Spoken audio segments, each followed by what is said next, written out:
Hello guys, welcome back to our YouTube channel. तो देखिए, मैं आपका दोस्त अभय आज आप लोगों के साथ लेकर आया हूँ वीडियो, जिसमें आज हम देखने वाले हैं जो भी दिल्ली यूनिवर्सिटी के स्टूडेंट हैं जिनके भी पास सस्टेनेबल मार्केटिंग का सब्जेक्ट है, उन सभी स्टूडेंट के लिए इसकी यूनिट नंबर 2 जिसका नाम है सस्टेनेबिलिटी मार्केटिंग अपॉर्चुनिटी की एक वन शॉट रिवीजन वीडियो, जिसके अंदर एक वीडियो के अंदर मैं आपको इस पूरी यूनिट को कवर करवाने वाला हूँ। जितना भी कंसेप्ट आपके एग्जाम के लिए रिलेवेंट है, आपके सिलेबस में दिए गए हैं, सारी चीजें आपको डिटेल में कवर करवाने वाला हूं। तो बिना देर के शुरू करते हैं हम अपनी आज की वीडियो और देखते हैं इन सारे कंसेप्ट को। अगर आपको ये वाले नोट्स चाहिए जिनमें से मैं ये कवर करवा रहा हूं, तो ये पेड नोट्स हैं, आप इन्हें परचेज कर सकते हैं। नोट परचेज करने के लिए आप मेरे को व्हाट्सएप या टेलीग्राम पर डीएम कीजिए, वहां से आप इन्हें परचेज कर सकते हैं। 159 रुपीज में आपको पांचों यूनिट्स के नोट्स अवेलेबल मिल जाएंगे। अगर आपने अभी तक चैनल को सब्सक्राइब ना करा हो तो चैनल को जरूर सब्सक्राइब कर लेना, वीडियो को लाइक करना मत भूलना, अपने सभी दोस्तों के साथ शेयर करना मत भूलना। तो चलिए शुरू करते हैं। सबसे पहले देखते हैं आपको ये सिलेबस में क्या क्या चीजें दी गई हैं जो आपको कवर करनी है।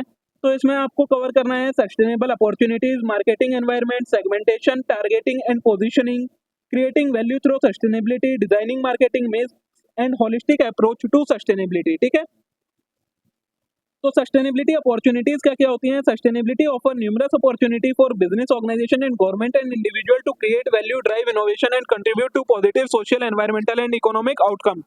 क्या बोला है, जो सस्टेनेबिलिटी होती है वो कई सारी तरीके की अपॉर्चुनिटी प्रोवाइड करवाती है बिजनेसेस को, ऑर्गेनाइजेशन को, गवर्नमेंट को और इंडिविजुअल को, जिससे वो वैल्यू क्रिएट कर सके, इनोवेशन ड्राइव कर सके और कंट्रीब्यूट कर सके किस चीज में, social, environmental and economic outcome के अंदर। क्या क्या अपॉर्चुनिटीज प्रोवाइड करवाती है सस्टेनेबिलिटी। तो सबसे पहले इनोवेशन एंड प्रोडक्ट डेवलपमेंट। तो sustainability challenge present opportunity for innovation and product development leading to a creation of new product, service and technology that address environmental and social needs. Sustainability क्या करती है, आज के time पर जो challenges हैं उन्हें अपॉर्चुनिटी में कन्वर्ट करती है। एक तरीके से इनोवेशन लाती है, प्रोडक्ट डेवलपमेंट लाती है, जिससे क्या होता है, एक नया प्रोडक्ट, नई सर्विस या नई टेक्नोलॉजी क्रिएट होती है जो कि जो एनवायरमेंट की या सोशल नीड है उन्हें पूरी कर पाती है। नेक्स्ट आता है कॉस्ट सेविंग एंड एफिशिएंसी। तो adopting sustainable practice can lead to cost saving and efficiency improvement by reducing resource consumption, waste generation and operating expenses. जो जो बिजनेस सस्टेनेबल प्रैक्टिस को एडॉप्ट कर लेते हैं वो अपनी कॉस्ट को सेव कर पाते हैं और अपनी एफिशिएंसी को इंप्रूव कर पाते हैं। किसकी मदद से, क्योंकि रिसोर्स का कंजम्पशन कम से कम होता है, वेस्ट कम से कम जनरेट होता है और ऑपरेटिंग एक्सपेंस भी रिड्यूस हो जाते हैं। Business can optimize energy and water use, streamline production process and minimize material waste to lower cost, enhance operational efficiency and improve competitiveness।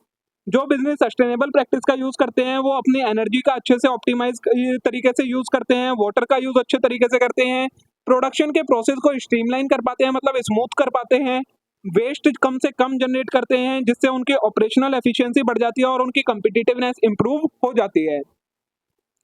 Next आता है market differentiation and brand reputation. तो embarrassing sustainability can differentiate business in market place and enhance brand reputation by demonstrating a commitment to environmental and social responsibility. क्या बोला है, जो business sustainability का use करते हैं वो डिफरेंशिएट हो जाते हैं मार्केट के अंदर, मार्केट में उन बिजनेस को अलग से पहचाने जाने लगता है, उनकी एक ब्रांड रेपुटेशन क्रिएट हो जाती है और उनकी एनवायरमेंटल एंड सोशल रिस्पॉन्सिबिलिटी की कमिटमेंट बढ़ जाती है। Sustainable brand can attract environmentally and socially conscious consumer. ऐसी ब्रांड जो सस्टेनेबल प्रैक्टिस का यूज करती हैं वो कैसे एनवायरमेंटली और सोशली कॉन्शियस कंज्यूमर जो होते हैं उन्हें अपनी तरफ अट्रैक्ट कर पाती हैं। नेक्स्ट है access to new market and customer. तो sustainability open up opportunity to access new market and customer, particularly in sector focused on green product, eco friendly technology and ethical consumption. क्या बोला है, जो brand या जो business sustainable practice का use करते हैं उनकी अपॉर्चुनिटी बढ़ जाती है नई मार्केट की एक्सेस की और नए कस्टमर की एक्सेस की, क्योंकि ये लोग कैसे कंज्यूमर को, जो कंज्यूमर या जो बिजनेस किस चीज में फोकस करते हैं, ग्रीन प्रोडक्ट का यूज करने में, इको फ्रेंडली टेक्नोलॉजी का और एथिकल कंजम्पशन का यूज करने में बिलीव करते हैं, उन कस्टमर को और उन बिजनेसेस को अपनी तरफ अट्रैक्ट कर पाते हैं ये business can target niche market, expand there customer base and tape into vast growing demand for sustainable goods and service globally. ऐसे बिजनेस जो होते हैं वो एक नीश मार्केट को टारगेट करते हैं, अपने कस्टमर बेस को एक्सपेंड करते हैं और जो डिमांड, ग्रोइंग डिमांड आ रही होती है किस चीज की, sustainable and goods and service की, उन डिमांड को एक्वायर कर पाते हैं। नेक्स्ट अपॉर्चुनिटी आती है आपकी रिस्क मैनेजमेंट एंड रेजिलेंस की। तो addressing sustainability risk and challenge proactively can help business mitigate risk, enhance resilience and protect long term value. Business जो सस्टेनेबिलिटी रिस्क और चैलेंज को प्रोएक्टिवली एक तरीके से देखते हैं, उनको क्या हेल्प मिलती है, वो अपने जो बिजनेस के रिस्क होते हैं उन्हें मिटिगेट कर पाते हैं, रेजिलेंस को एनहांस कर पाते हैं और अपनी लॉन्ग टर्म वैल्यू को प्रोटेक्ट कर पाते हैं। Business can anticipate and manage environmental, social and government risk. ऐसे बिजनेस अपने जो एनवायरमेंटल रिस्क हो, चाहे सोशल रिस्क हो, चाहे गवर्नमेंट का कोई रिस्क हो, हर तरीके के रिस्क को अच्छे से मैनेज कर पाते हैं। फिर आता है regulatory compliance and market access. तो compliance with environmental and social regulation is become increasingly important as government and regulatory bodies enact strict laws and standard to address sustainability challenges. क्या बोला है, आज के टाइम पर जैसे जैसे बिजनेसेस ग्रो कर रहे हैं वैसे वैसे गवर्नमेंट उनके ऊपर रिस्ट्रिक्शन लगाती जाती है कि उन्हें स्ट्रिक्ट लॉज लगाती है, स्टैंडर्ड उन्हें मानने होते हैं कि चीज से रिलेटेड जो भी सस्टेनेबिलिटी चैलेंजेस आ रहे हैं उन चैलेंजेस को कैसे कम किया जा सकता है, उसके लिए गवर्नमेंट उन पर लॉज इम्पोज करती है, रेगुलेशंस लगाती है। तो इन सारी चीजों की भी एक अपॉर्चुनिटी मिलती है। जो बिजनेस सस्टेनेबिलिटी प्रैक्टिस का यूज करते हैं उन्हें किसी भी तरीके के लॉस से डरने की जरूरत नहीं होती है। फिर आता है पार्टनरशिप एंड कोलैबोरेशंस। तो collaboration and partnership with other business, government, NGOs and communities are essential for advancing sustainability goal and driving collective action. इन बिजनेसेस को, जो बिजनेस सस्टेनेबल प्रैक्टिस का यूज करते हैं, वो कोलैबोरेट करते हैं, पार्टनरशिप करते हैं दूसरे बिजनेसेस के साथ, गवर्नमेंट के साथ, एनजीओज के साथ और कम्युनिटी के साथ, जिससे वो और सस्टेनेबिलिटी गोल्स को पूरा कर सकें और कलेक्टिव एक्शन को ड्राइव कर सकें। ठीक है, तो ये आपकी अपॉर्चुनिटीज होती हैं कि सस्टेनेबल बिजनेस की क्या क्या अपॉर्चुनिटीज होती हैं। अब आता है आपका कंसेप्ट मार्केटिंग एनवायरनमेंट का। तो the marketing environment refers to external factor and forces that influence a company's ability to market its product and service effectively. Marketing environment आप लोगों ने पढ़ा हुआ है, क्या होता है, वो सारे फैक्टर या फोर्सेस जिन जो कि बिजनेस को इन्फ्लुएंस करते हैं, उसकी एबिलिटी को, कंपनी की एबिलिटी को कि वो अपने प्रोडक्ट को किस तरीके से मार्केट कर रही है, उन चीज को जो अफेक्ट करते हैं वो कहलाते हैं आपके मार्केटिंग एनवायरनमेंट। नेक्स्ट है, this factor can both controllable and uncontrollable and में include wide range of element that impact marketing activity and outcome. इन फैक्टर्स के अंदर दोनों तरीके के इंक्लूड होते हैं, ये कंट्रोलेबल भी होते हैं और अनकंट्रोलेबल भी होते हैं, और कई सारे एक वाइड रेंज ऑफ एलिमेंट को इंक्लूड करते हैं जो कि मार्केटिंग एक्टिविटी और आउटकम को अफेक्ट करते हैं। The marketing environment is dynamic and constantly evolving, requiring business to monitor, analyze and adapt to changes to remain competitive and successful. जो मार्केटिंग एनवायरनमेंट होता है वो डायनेमिक होता है और कॉन्स्टेंटली इवॉल्विंग होता है, मतलब चेंज होता रहता है। तो इसके लिए बिजनेस को इसे रेगुलरली मॉनिटर करने की, एनालाइज करने की और जो भी चेंजेस आ रहे हैं उन्हें अडेप्ट करने की जरूरत होती है, जिससे बिजनेस कैसे कॉम्पिटिटिव और सक्सेसफुल बना रहे। ठीक है, in context of marketing environment, segmentation, targeting and positioning are key strategic process that business use to understand their target market, tailor their marketing effort and differentiate themselves from competitor. अब business अपने target market को समझने के लिए, marketing efforts को Taylor करने के लिए और अपने आप को कॉम्पिटिटर से डिफरेंट करने के लिए तीन तरीके की स्ट्रेटेजिक प्रोसेस का यूज करती है, सेगमेंटेशन, टारगेटिंग एंड पोजीशनिंग, जिसकी मदद से वो मार्केटिंग एनवायरनमेंट को समझ पाती है और उसके अकॉर्डिंग एक्शंस ले पाती है। तो सबसे पहले सेगमेंटेशन क्या होता है। Segmentation involve dividing the market into distinct group of consumer who have similar need, characteristic, behaviour और प्रेफरेंस। जब हम मार्केट को ग्रुप्स में डिवाइड करते हैं, किसके बेसिस पर, ऐसे कंज्यूमर्स को एक जगह पर इकट्ठा करते हैं जिनकी सिमिलर कैरेक्टरिस्टिक हो, सिमिलर नीड हो या सिमिलर बिहेवियर हो, उसे कहा जाता है आपका segmentation. By segmenting the market, business can identify specific customer segment to target with tailored marketing strategy and offering. अब सेगमेंटेशन करके बिजनेस क्या कर पाते हैं, अपने स्पेसिफिक कस्टमर सेगमेंट को आइडेंटिफाई कर पाते हैं और उनके अकॉर्डिंग उनकी अलग अलग मार्केटिंग स्ट्रेटेजीज डेवलप कर पाते हैं। अब किस तरीके से सेगमेंटेशन करा जाता है, तो डेमोग्राफिक सेगमेंटेशन करा जाता है। Segmenting the market based on demographic variables such as age, gender, income, education, occupation and family size. जब बिजनेसेस क्या करें, जो मार्केट है उसे किसके बेसिस पर, एज के बेसिस पर, जेंडर के बेसिस पर, इनकम के बेसिस पर, एजुकेशन के, ऑक्यूपेशन के या फैमिली साइज के बेसिस पर डिवाइड कर दें, तो उसे कहा जाता है आपका डेमोग्राफिक सेगमेंटेशन। साइकोग्राफिक सेगमेंटेशन क्या होता है, तो segmenting the market based on psychological variables such as lifestyle, value, interest, opinion and personality trait. जब साइकोलॉजिकल वेरिएबल मतलब कि लाइफस्टाइल के बेसिस पर, वैल्यूज के बेसिस पर, इंटरेस्ट के बेसिस पर, ओपिनियन और पर्सनैलिटी ट्रेट के बेसिस पर जब डिवाइड करा जाए मार्केट को, तो वो कहलाता है आपका साइकोग्राफिक सेगमेंटेशन। बिहेवियरल सेगमेंटेशन क्या होता है, segmenting the market based on behavioural variables such as usage pattern, buying motive, brand loyalty, purchase frequency and product benefit. इन सारी चीजों के बेसिस पर जब मार्केट को डिवाइड करा जाए तो वो कहलाता है आपका बिहेवियरल सेगमेंटेशन। और जियोग्राफिक सेगमेंटेशन क्या होता है, segmenting the market based on geographic variables such as region के बेसिस पर, कंट्री के बेसिस पर, सिटी के, क्लाइमेट के, पॉपुलेशन डेंसिटी के, इन सारी चीजों के बेसिस पर जब मार्केट को डिवाइड करा जाए तो वो कहलाता है आपका जियोग्राफिक सेगमेंटेशन। ठीक है, ये था आपका सेगमेंटेशन का कंसेप्ट। अब आता है आपका टारगेटिंग का कंसेप्ट क्या होता है कि टारगेटिंग क्या होती है। तो टारगेटिंग इन्वॉल्व सिलेक्टिंग वन और more specific customer segment to focus on and allocate marketing resources toward.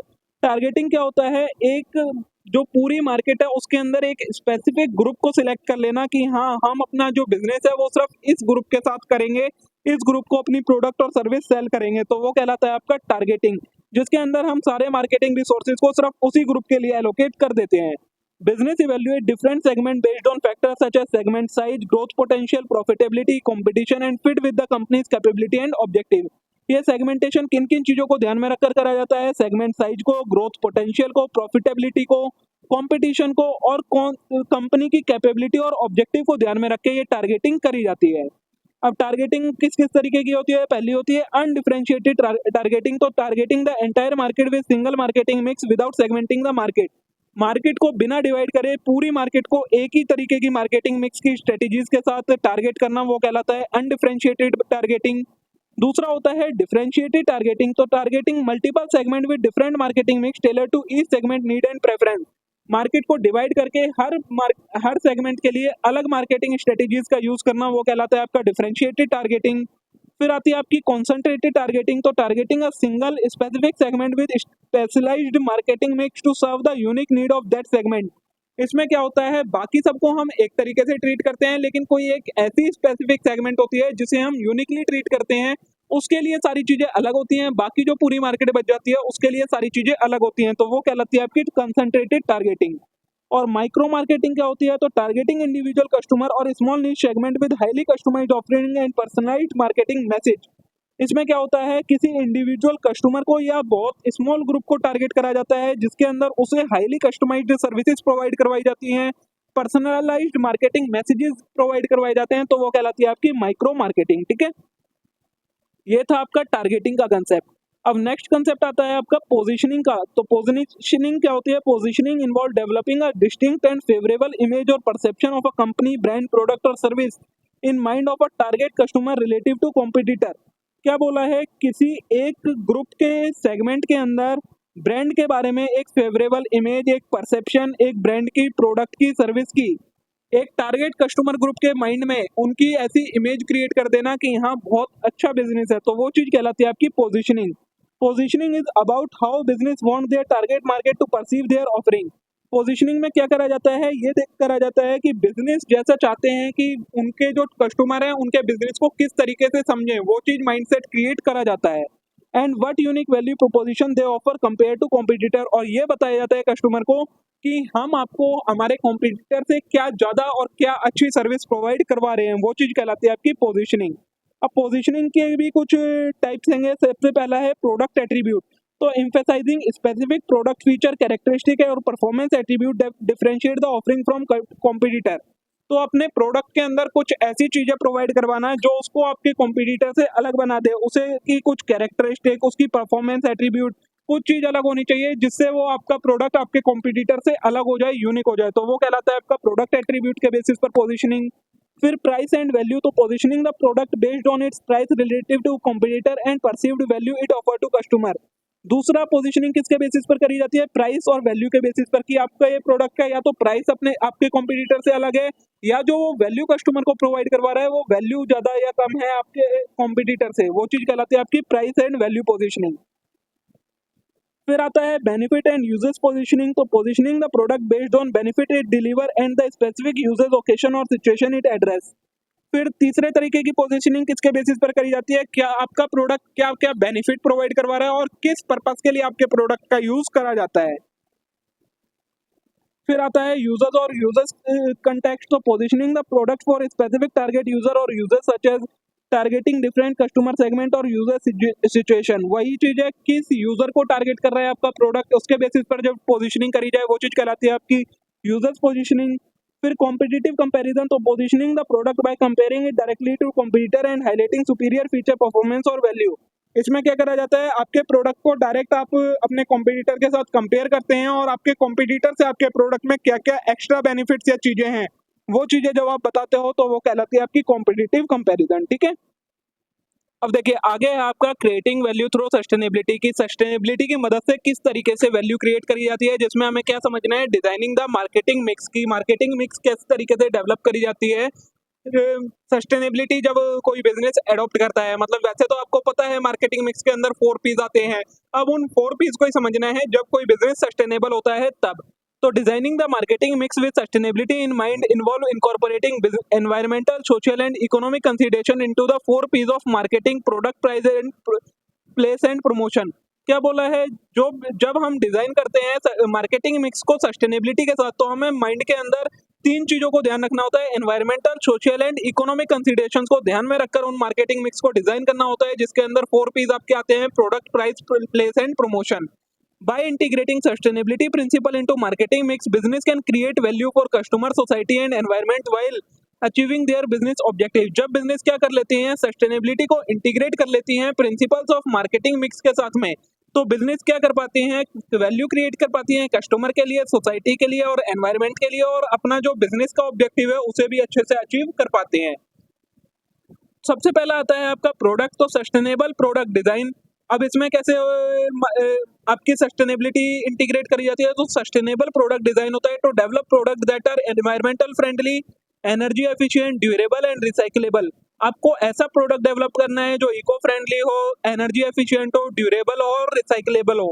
Use sustainable material, reduce packaging waste and design product for disassembly. क्या बोला है, सस्टेनेबल मटेरियल का यूज करना है, पैकेजिंग वेस्ट को कम से कम करना है और प्रोडक्ट को डिसअसेंबली के अकॉर्डिंग डिजाइन करना है।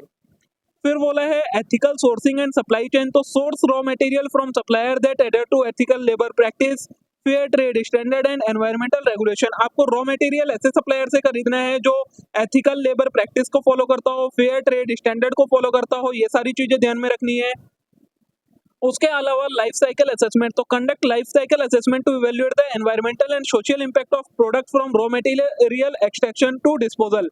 क्या बोला है, रॉ मटेरियल के एक्सट्रैक्शन से लेकर डिस्पोजल तक आपको जो प्रोडक्ट है उसकी लाइफ साइकिल का असेसमेंट करना है, जिससे आपको पता लग सके कि उसका एनवायरमेंट और सोशल लाइफ के ऊपर क्या इम्पैक्ट पड़ रहा है।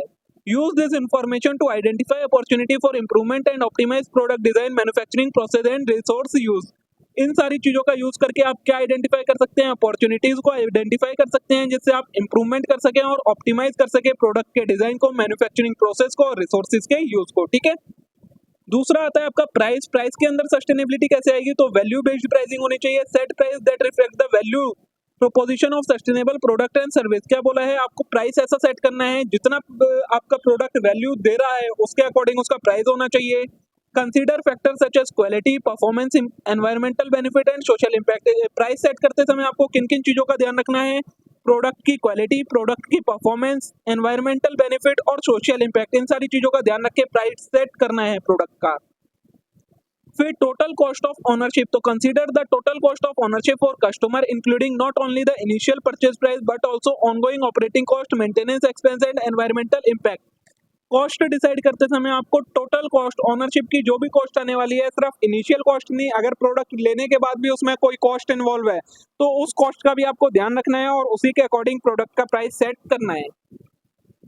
थर्ड आएगा प्लेस। प्लेस के अंदर सस्टेनेबिलिटी कैसे, तो सबसे पहले डिस्ट्रीब्यूशन चैनल, तो choose distribution channel that minimise environmental impact and promote sustainability. आपको ऐसे डिस्ट्रीब्यूशन चैनल का यूज करना है जो एनवायरमेंटल फ्रेंडली मेथड का यूज करें डिस्ट्रीब्यूशन में और सस्टेनेबिलिटी को प्रमोट करें, such as direct to customer model, online sales platform and eco friendly retail outlet. इसके अंदर क्या क्या आ जाएंगे, सस्टेनेबल डिस्ट्रीब्यूशन चैनल में या तो आप direct manufacturing to consumer sale करें, या फिर ऑनलाइन सेल्स प्लेटफॉर्म का यूज करें, या फिर इको फ्रेंडली रिटेल आउटलेट का यूज करें अपने प्रोडक्ट को डिस्ट्रीब्यूट करने के लिए। फिर है लोकल सोर्सिंग एंड प्रोडक्शन, तो सोर्स प्रोडक्ट लोकली वेरेबर possible to reduce transportation distance, social local economies and minimise carbon emission associated with long distance shipping. क्या बोला है, आपको रॉ मटेरियल ऐसी जगह से खरीदना है जो आपके मैन्युफैक्चरिंग से ज़्यादा दूर ना हो, जिसकी वजह से उसमें कोई ट्रांसपोर्टेशन पर कोई खर्चा ना आए। उसके अलावा अगर दूर है तो उसमें आप ये देखें कि कार्बन का इमिशन शिपिंग में कम से कम हो। तो इस तरीके से आप प्लेस के अंदर सस्टेनेबिलिटी को एडॉप्ट इंटीग्रेट कर सकते हैं। फिर आपका प्रमोशन। प्रमोशन में कैसे आपको लानी है ये सस्टेनेबिलिटी, तो एजुकेशन एंड अवेयरनेस, तो educate customer about the environmental and social benefit of sustainable product and practice through marketing, communication, advertising, camping and public relation initiative. क्या करना है आपको, कस्टमर्स को एजुकेट करना है किस चीज के बारे में कि एक जो सस्टेनेबल प्रोडक्ट होता है उसके क्या क्या एनवायरमेंटल और सोशल बेनिफिट होते हैं। कई सारे मार्केटिंग कम्युनिकेशंस की मदद से, एडवर्टाइजिंग कैंपिंग की मदद से और पब्लिक रिलेशन इनिशिएटिव्स की मदद से।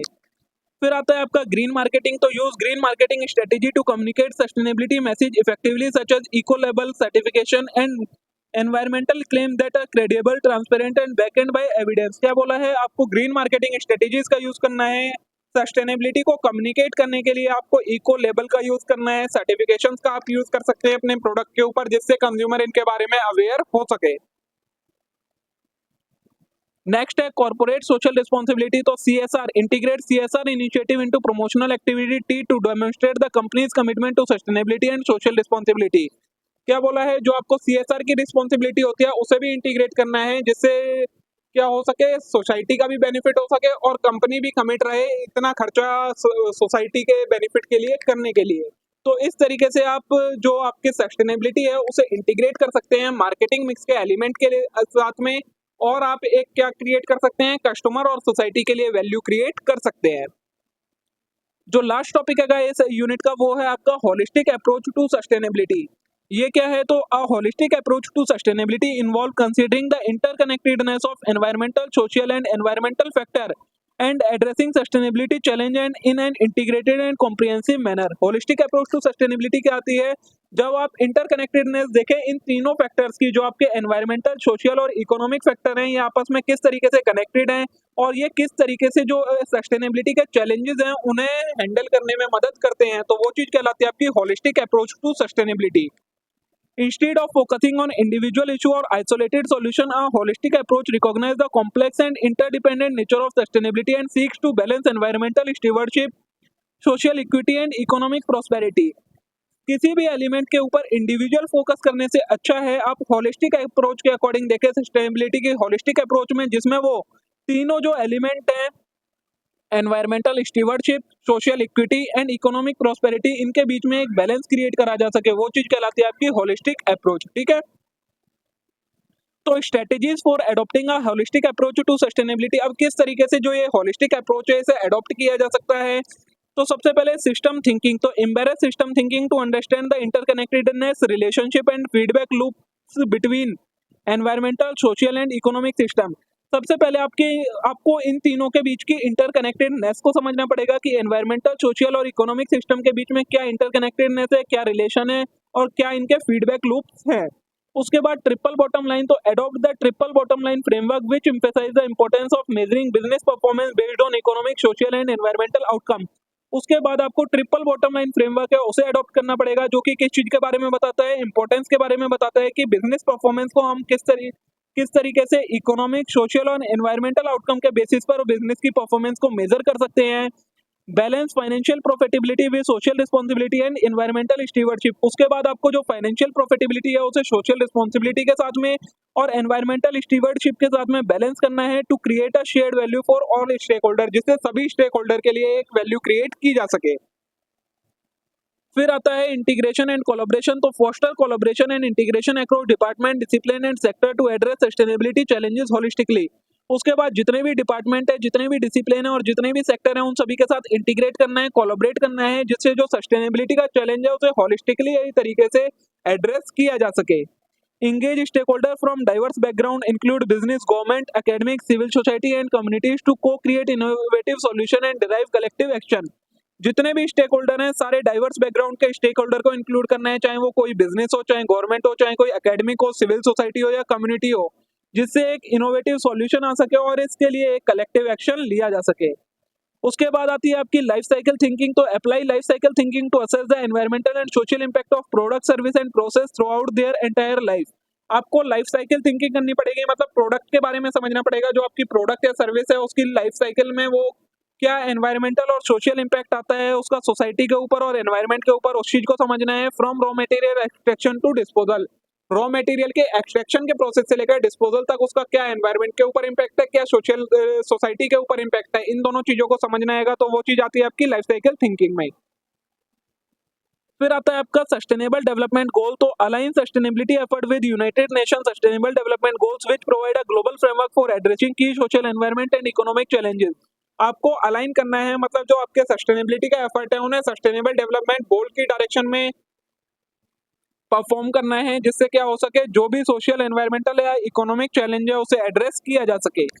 फिर आता है रेजिलेंस एंड एडेप्टेशन। तो build resilience to environment, social and economic shock and stress by adopting adaptive strategy and diversifying risk, anticipate and response to climate change impact, natural disaster, supply chain disruption and social inequality through proactive planning, mitigation measure and community resilience building effort. आपको क्या करना है, जो ये resilience है ये resilience build करनी है, जिससे आप क्या कर सके, एंटिसिपेट कर सके और रिस्पॉन्ड कर सके किस चीज में, अगर क्लाइमेट में कोई चेंज आ रहा है, सोशल इनइक्वालिटी आ रही है, नेचुरल डिजास्टर हो रहा है, सप्लाई चेन में कोई डिसरप्शन हो रहा है, तो उसे आप एंटिसिपेट कर सके और उसके लिए प्रोएक्टिवली वर्क कर सके, मतलब पहले से ही सारी चीजें डिसाइड कर सके। फिर आता है आपका स्टेक होल्डर एंगेजमेंट। तो engage stakeholder proactively and inclusive throughout the sustainability journey, from setting goal and priorities to implementing strategy and measuring progress. आपको स्टेक होल्डर को एंगेज करके रखना है, कहाँ से लेकर, जब से लेकर गोल सेट करने शुरू हो और तब से लेकर जब तक कोई स्ट्रेटेजी इंप्लीमेंट नहीं हो जाती है तब तक स्टेक होल्डर के साथ एंगेज रहना है, जिससे एक बेनिफिट मिला रहे स्टेक होल्डर को भी और उनको भी आपके ऊपर ट्रस्ट रहे। फिर है ट्रांसपेरेंसी एंड अकाउंटेबिलिटी। तो practice transparency and accountability in sustainability reporting. आपको ट्रांसपेरेंसी और अकाउंटेबिलिटी बना के रखनी है सस्टेनेबिलिटी के अंदर भी, and communicate to build trust, credibility and accountability with stakeholder. और स्टेक होल्डर को इसके बारे में, सस्टेनेबिलिटी के बारे में रिपोर्टिंग करनी है, कम्युनिकेशन करना है, जिससे उनका ट्रस्ट बना रहे, क्रेडिबिलिटी बनी रहे और अकाउंटेबिलिटी बनी रहे। ठीक है, तो ये था आपका होलिस्टिक अप्रोच टू सस्टेनेबिलिटी, किस तरीके से एक होलिस्टिक अप्रोच क्रिएट की जा सकती है। और इसी के साथ देखिए दोस्तों, यहाँ पर आपकी जो यूनिट नंबर 2 है ये कंप्लीट हो जाती है। इतना ही कंटेंट आपके सिलेबस में दिया गया है, इसके अलावा आपको इसमें और कुछ भी कवर करने की जरूरत नहीं है। होप तो आप सभी के लिए वीडियो यूजफुल रही होगी। वीडियो अच्छी लगी हो वीडियो को लाइक करना मत भूलिएगा, चैनल को जरूर सब्सक्राइब कर लेना इस टाइप के और कंटेंट के लिए। अब हम मिलते हैं नेक्स्ट वीडियो में। Thank you.